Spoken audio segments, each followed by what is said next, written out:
নমস্কার বন্ধুরা, শুভ সকাল। আজ মহালয়া, দেবীপক্ষের সূচনা। তাই সকালে তো মহালয়া শুনলাম, দেখলাম, আশা করি আপনারাও দেখেছেন, শুনেছেন। তাই সকাল সকাল চান টান করে দুটো ফুল তুলে নিয়ে যাচ্ছি, ঠাকুরকে দেব, দিয়ে দিনটা শুরু করব।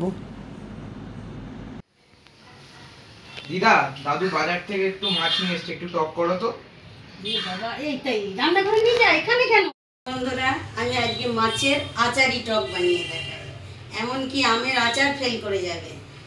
শুধু চাই একটু কালো তেঁতুল আর আন্দাজ মতো নুন, একটু মিষ্টিটা বেশি লাগবে, চিনি বা গুড়, আর ওই 5 ফোড়ন এসব দিয়ে 3 দিন 4 দিন খেতে পারবেন। আর ফ্রিজে রাখলে তখন থাকবে, একদম আচার হয়ে যাবে। নুন তেঁতুলটা একটু বেশি লাগবে, দেখবেন বানিয়ে।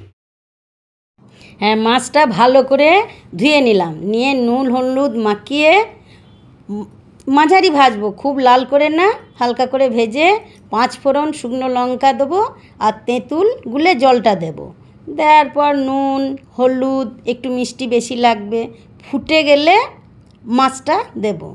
আগেকার দিনে আমার মা ঠাকুমা তো কাঁচা মাছের টক করতো, টাটকা কাঁচা মাছ, কাতলা মাছের টক দিয়ে হয়ে যাবে। তখন একটু সামান্য মেথি শুকনো কড়াইয়ে ভেজে গুঁড়ো করে ছিটিয়ে দেবো, খুব ভালো লাগবে। হয়ে গেল আমার টক। আপনারা বাড়িতে বানিয়ে দেখবেন। এই মাছের টকটা রান্না করতে ভীষণ সহজ, আর খেতেও ভালো, মশলা টশলা বাটার ঝামেলা নেই। দেখবেন খেয়ে মুখের স্বাদ পাল্টিয়ে যাবে।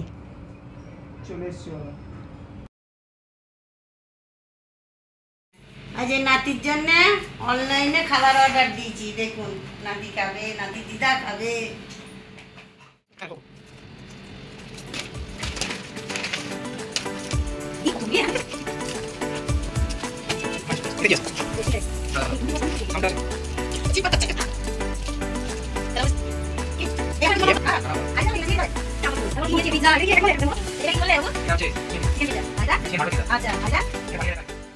নমস্কার বন্ধুরা, আমার ভিডিওটা দেখবেন, পাশে থাকবেন।